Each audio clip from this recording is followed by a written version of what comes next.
Tad labdien visiem! Mani sauc Linda Miščenkova, es esmu projekta vadītāja. Un man šodien ir ļoti liels prieks jums iepazīstināt ar mūsu jauno ārsta biroja funkcionalitāti, runas atpazīšanas rīku.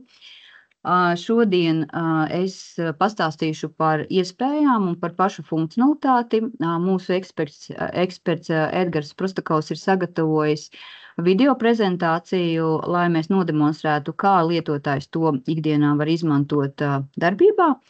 Un šodien mēs esam arī pieaicinājuši mūsu sadarbības partneri no Tildes, Kasparu Kauliņu, kurš jums pastāstīs detalizētāk nedaudz tehniski, kas palīdzēs nodrošināt lietotājiem veiksmīgi strādāt ar runas atpazīšanas rīku.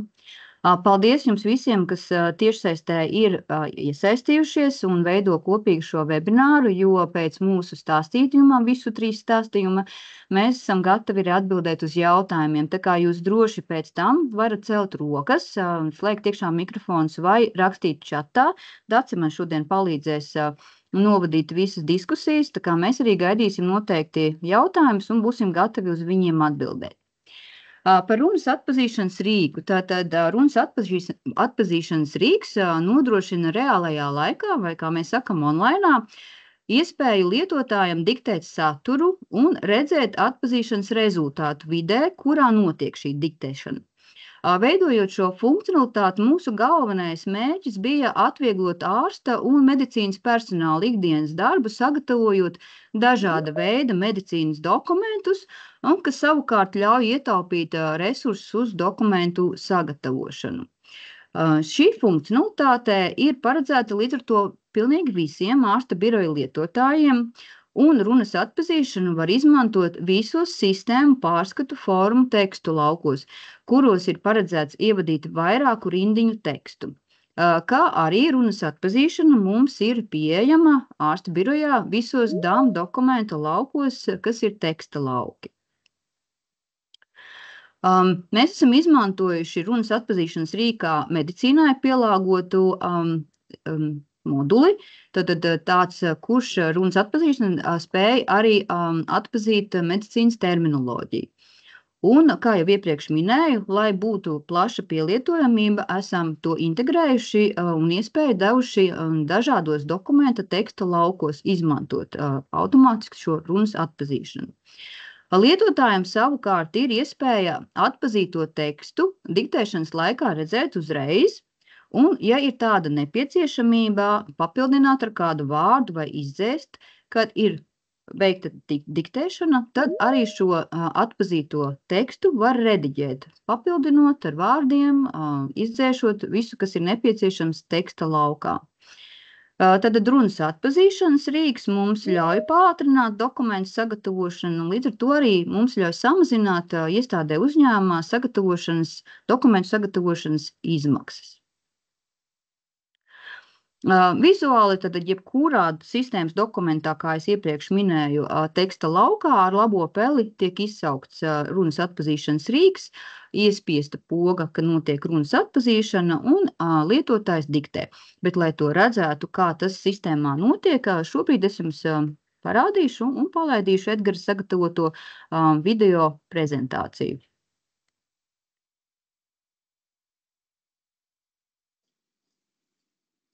Labdien, es esmu Edgars un parādīšu jums runas atpazīšanas rīku ārsta birojā. Visos ārsta biroja teksta laukos, kur ir garāki par vienu rindiņu, ir ieintegrēts runas atpazīšanas rīks. Piemēram, vizuālās diagnostikas nosūtījumā laukā slēdziens vai apraksts nospiežot labo peles podziņu, ar kreiso varam izvēlēties automātiskā runas atpazīšana. Arī kalendārā sūtot izziņu, varam ar labo peles klikšķi izsaukt automātisko runas atpazīšanu. Visos ārsta biroja DAM dokumenta laukos arī ir ieintegrēts šis runas atpazīšanas rīks. Stacionārā kartē paņemsim izrakstu epikrīzi.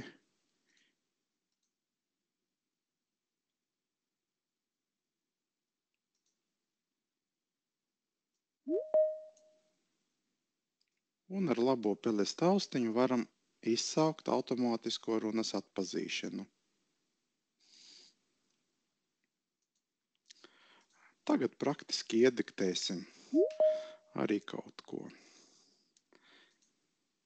Tā, ejam uz aprakstu, izsaucam rīku, nospiežam podziņu sākt runas atpazīšanu.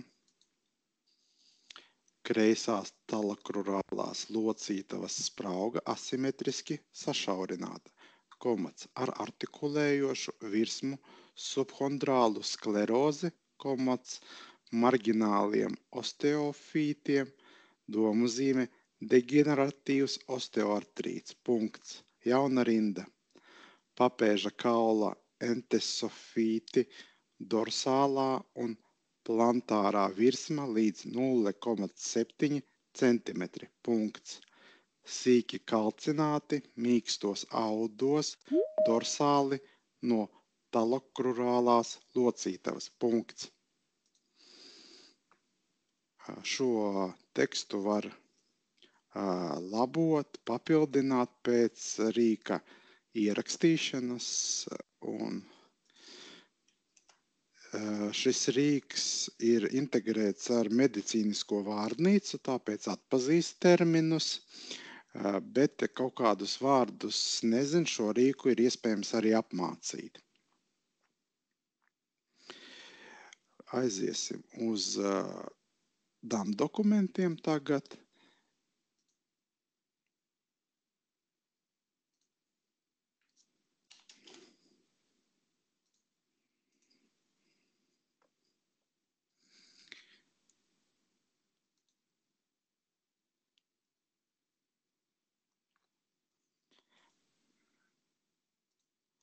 Izsaucu runas atpazīšanas rīku. Šis rīks saprot dažādas rakstzīmes, teiksim, pēdiņas, un lūdzu ielika pēdiņas. Jauna rinda, turpinam iediktēt tekstu, teksts ievadās jaunā rindā. Punkts, komats, uzreiz šīs rakstzīmes parādās tekstā, bet šis runas atpazīšanas rīks prot arī pats likt komatus un punktus, bet mums ir jāiemācās pašiem runāt ar šo rīku. Tātad jāsaprot, kādā ātrumā viņš vislabāk atpazīst tekstus, kādam jābūt tembram, intonācijai.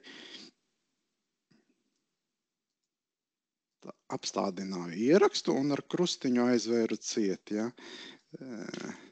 Tātad rīks ir ar medicīnisko vārdnīcu, ar iespējām mācīt viņu un arī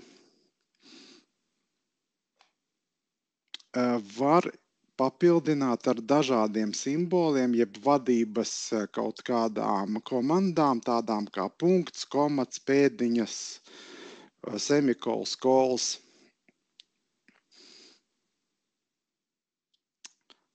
Paldies par uzmanību!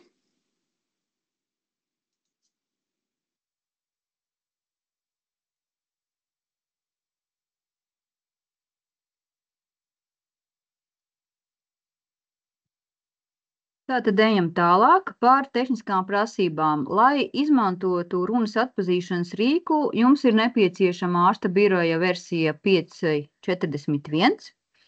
Un papildus lietotājiem, lai izmantotu šo rīku, ir nepieciešams mikrofons. Tad vai nu kopā ar austiņām vai atsevišķi uz galda, bet lai atpazītu šo te runu.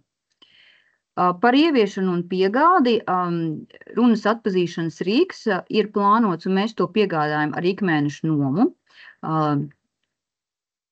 Cena ir atkarīga no ārsta biroja licenšu skaita, tāpēc visi interesanti, ja jums interesē, lūdzu sazinieties ar saviem klientu attīstības vadītājiem un konkrēti jūsu uzņēmumu vai iestādē jums nosūtīs piedāvājumu par cenu. Savukārt šodien vēl viena laba ziņa ir par ieviešanu. Runas atpazīšanas rīku ir ļoti ātri piegādāt. Tad faktiski mēs jums pieslēdzam funkcionalitāti, nodrošinam un aizsūtam instruktāžu un instrukciju. Savukārt jūs no savas puses nodrošinat lietotāju ar mikrofonu. Un lietotājs jau var produktīvi savā vidē izmantot runas atpazīšanas rīku. Tad ieviest ir ļoti ātri un nav daudz nepieciešams pie šī. Bet nedaudz detalizētāk, kas būtu jādara, lai lietotājs tiešām būtu laimīgs izmantojot un kaut kādas mazas detaļas.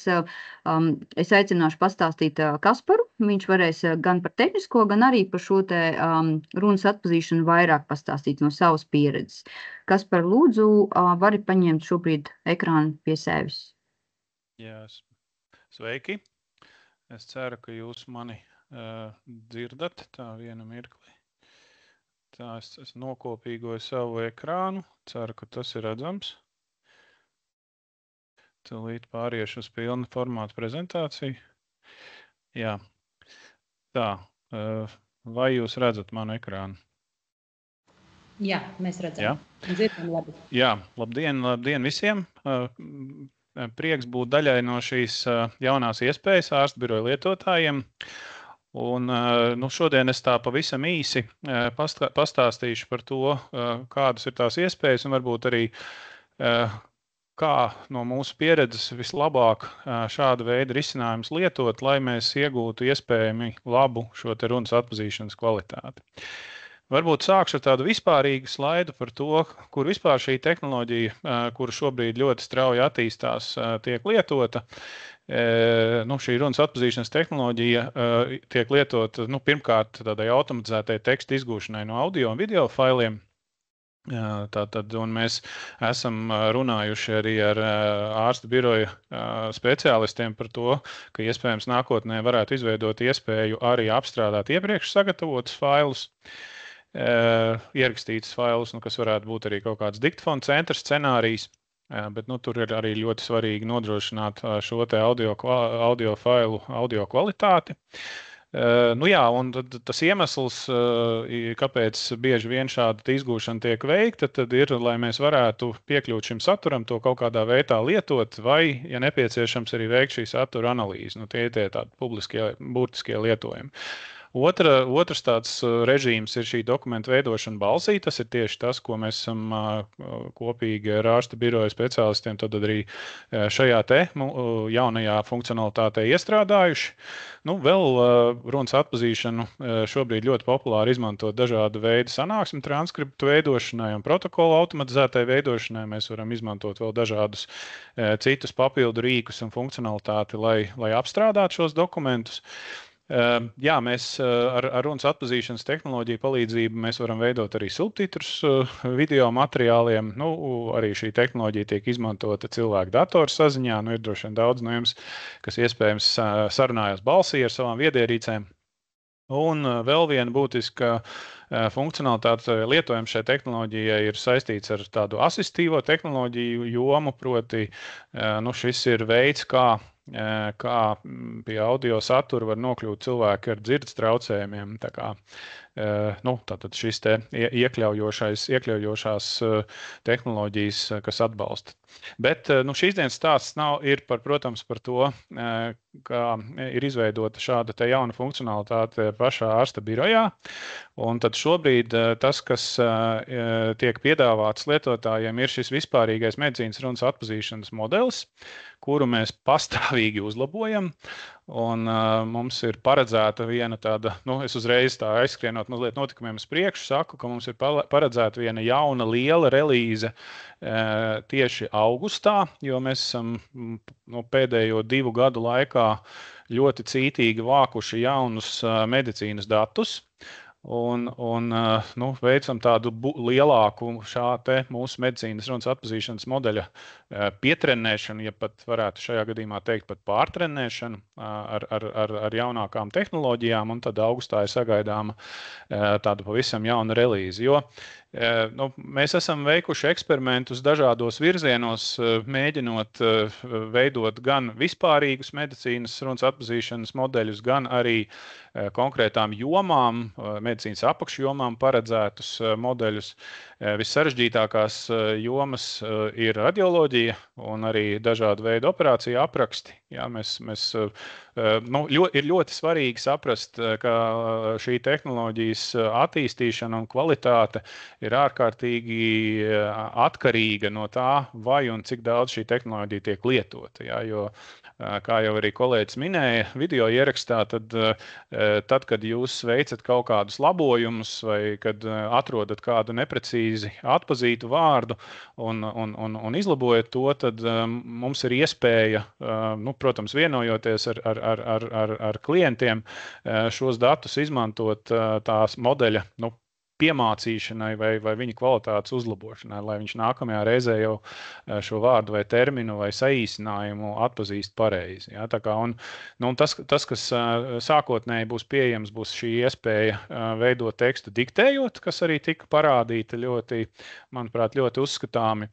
Nākamā, kā mēs runājām, iespēja ir veidot arī šo bezsaistes atpazīšanas funkcionalitāti, jā, tad iespēja atpazīt iepriekš sagatavotus failus. Un kas arī tika minēts, jo es te mazliet atkārtošos, kā mēs šajā te modelī esam iestrādājuši arī veselu virkni balss komandu.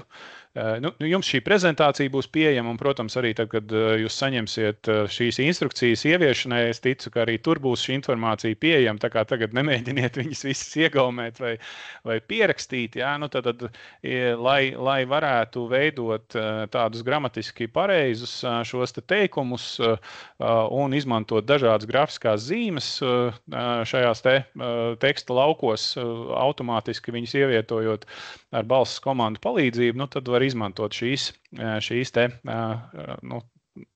labajā pusē redzamās balss komandas.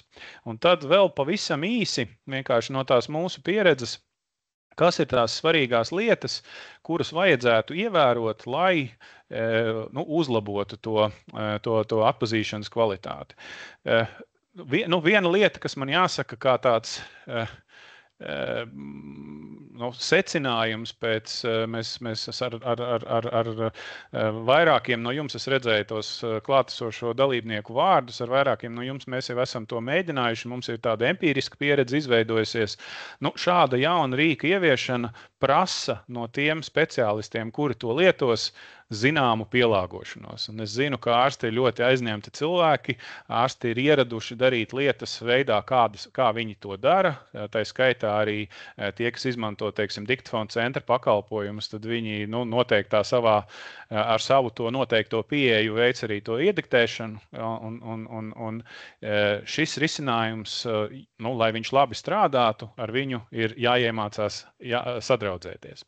Un te ir vienkārši tādi empiriskā pieredzē izveidojušies nosacījumi, kurus būtu svarīgi ņemt vērā, lai maksimizētu šī te risinājuma darbības kvalitāti. Tad pirmkārt ir svarīgi parūpēties, lai vide, kurā notiek šī te ierakstīšana, telpa, kurā notiek diktēšana, būtu iespējami bez fona trokšņiem. Es saprotu, ka tas nevienmēr ir iespējams, tāpēc ir dažādas iespējas arī izmantot vai tur īpašas austiņas vai īpašas mikrofonus, kuri šos te fona trokšņus slāpē vai dzēš, bet tad būtu svarīgi parūpēties par šo te vidi. Otrā lieta, tad pirms jūs sākat, protams, jāpārliecinās, ka tas mikrofons un arī pati programmatūra darbojās, ka tur to taustiņu labo nospiežot, viss ir kārtībā, ka jums ir pareizā ārsta biroja versija, var sakot, un ka jums šis pakalpojums vai šī funkcionalitāte vispār ir pieejama. Tāda triviāla lieta, bet tas arī ir svarīgi. Ja? Arī ka tas mikrofons, kas ir paredzēts iediktēšanai, jo gadās tā, ka sistēma, ja viņai ir pieejama vairāk mikrofonu, izvēlās tur pati reizēm neapzināti vai apzināti vienu vai otru, un iespējams, ka tas nav tas augstākās kvalitātes mikrofons, kurš tieši ir paredzēts tai iediktēšanai. Tad pārliecinieties, ka strādā īstais mikrofons.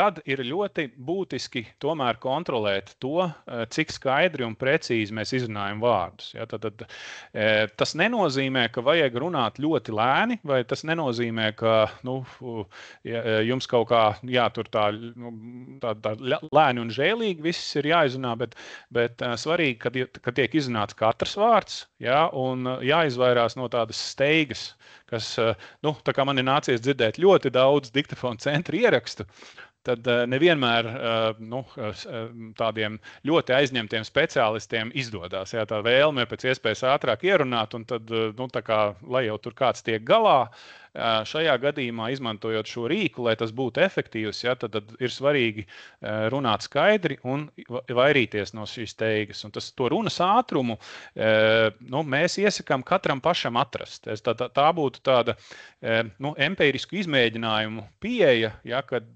jūs mēģiniet dažādā, teiksim, ātrumā runāt un skatieties, kas ir tas maksimālais ātrums vai tas optimālais ātrums tai jūsu runai, vai tas temps, ja, kurš nodrošina labāko šo atpazīšanas rezultātu. Un tā kā starptautiski strādājošo ārstu pieredze, kuri, piemēram, izmanto globāli, ir tāds jau Microsoftam piederošas kompānijas risinājums, kas saucās Dragon One Medical, ja, tad tur arī, teiksim, šajā rīkā arī tiek izmantota tieši šī diktēšanas pieeja, un tur arī var redzēt, ja, ka tie ārsti, kas ir strādājuši ar šo te rīku, viņi atrod to savu pareizo tempu, atrod to savu ātrumu un izrunu, un arī pielāgo, teiksim, tos specifisko terminu izmantošanu, saīsinājumu izmantošanu, ja, tad mērvienību izmantošanu un tā tālāk.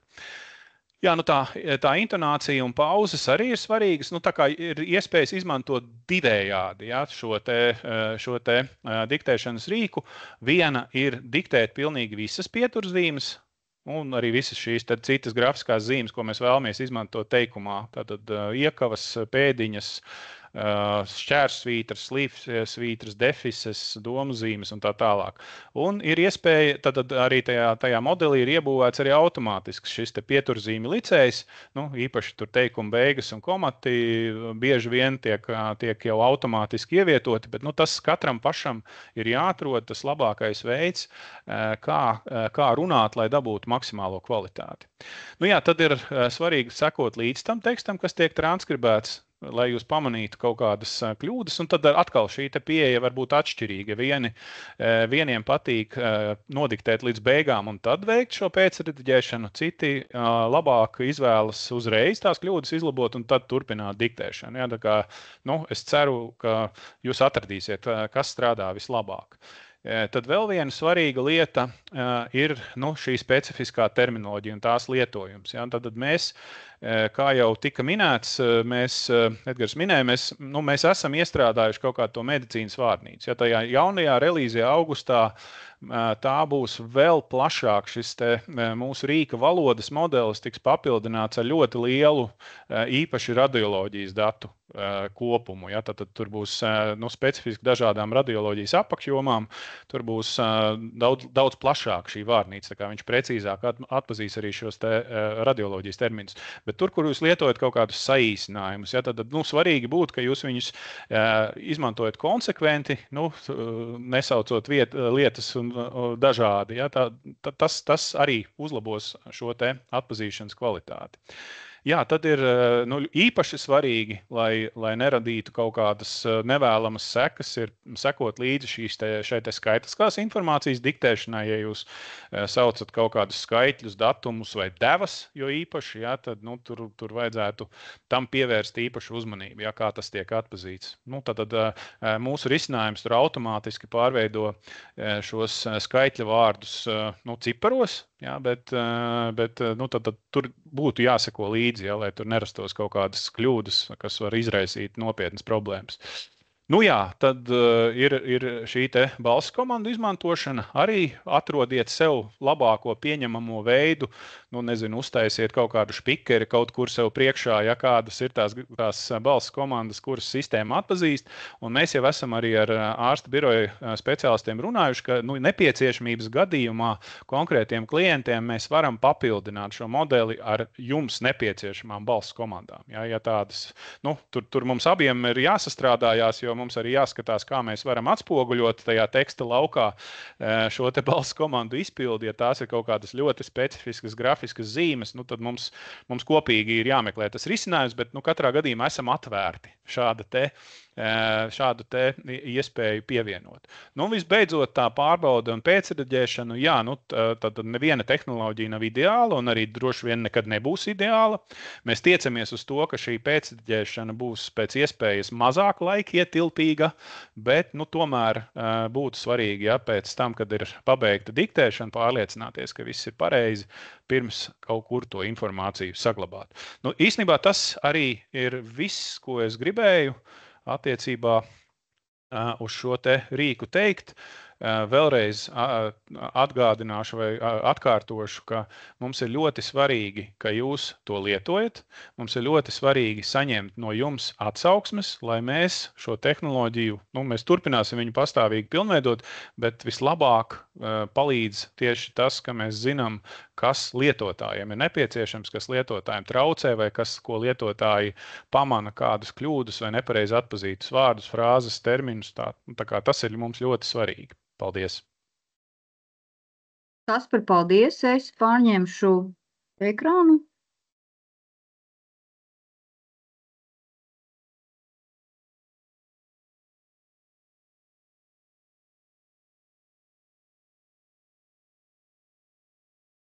Un tad vēl beidzamā papildus informācija par to, ka tāpat arī mēs jau nesen esam sākuši dot pieeju operāciju blokam demo vidi. Arī šo rīku jūs varat izmantot pieeju demo videi.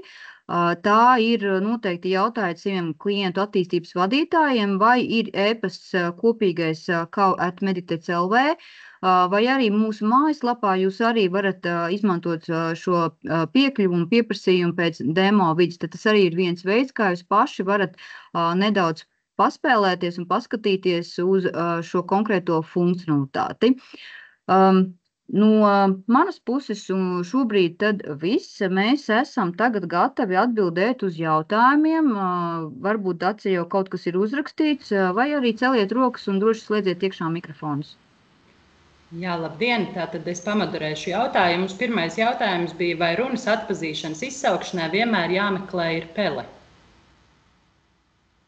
Jā, dotajā brīdī mums ir pirmais laidiens, un tik tiešām pele ir nepieciešama, lai izsauktu šo te runas atpazīšanas rīku, bet mūsu tuvākajā ārsta biroja versijā ir ieplānots šo te ceļu līdz runas atpazīšanas rīkam samazināt, lai viņš būtu vēl ērtāks, vēl ātrāk lietojams.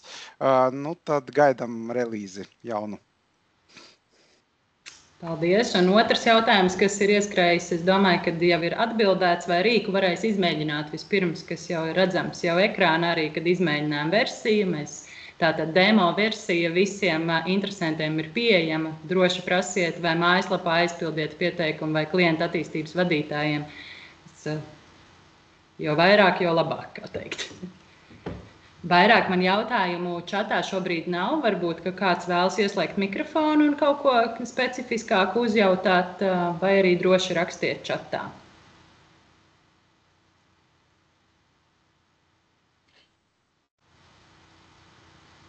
Ja mums nav rociņas, es varbūt arī atceros, tad Kaspara pieminēto un video, ir iespēja nospiest šo te pauzi, kā Kaspars minēja, katram ir savs lietošanas veids, katrs atrod savu veidu, kā viņš sadarbojās un viens otru atpazīst un saprot ar runas atpazīšanas rīku un var nopauzēt ierakstu, kaut ko pierakstīt, izrediģēt, turpināt savā vēlamajā vietā, ieklikšķināt, kur es gribu turpināt runas atpazīšanu.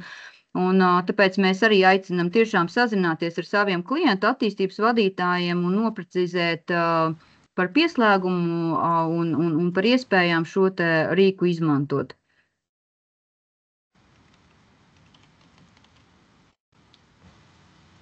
Jā, laikam vairāk jautājumu nav. Bet es noteikti izsūtīšu arī visiem šo ierakstu. Tieši tāpatās arī prezentācijām būs pieeja. Tā kā droši jautājiet vēl arī privāti, ja kas ir neskaidrs. Un kā arī Lietotāja instrukcija. Jā, lietotāja instrukcija un tāpatās arī mazu špikerīti, kā teikt, par visiem simboliem, kurus var izmantot viss, lai vienmēr arī būtu priekšā. Arī to esam sagatavojuši visiem interesantiem, kuriem jau būs pieejama arī demo vide. Tad paldies par uzmanību šodien. Paldies! Paldies visiem! Jauku dienu!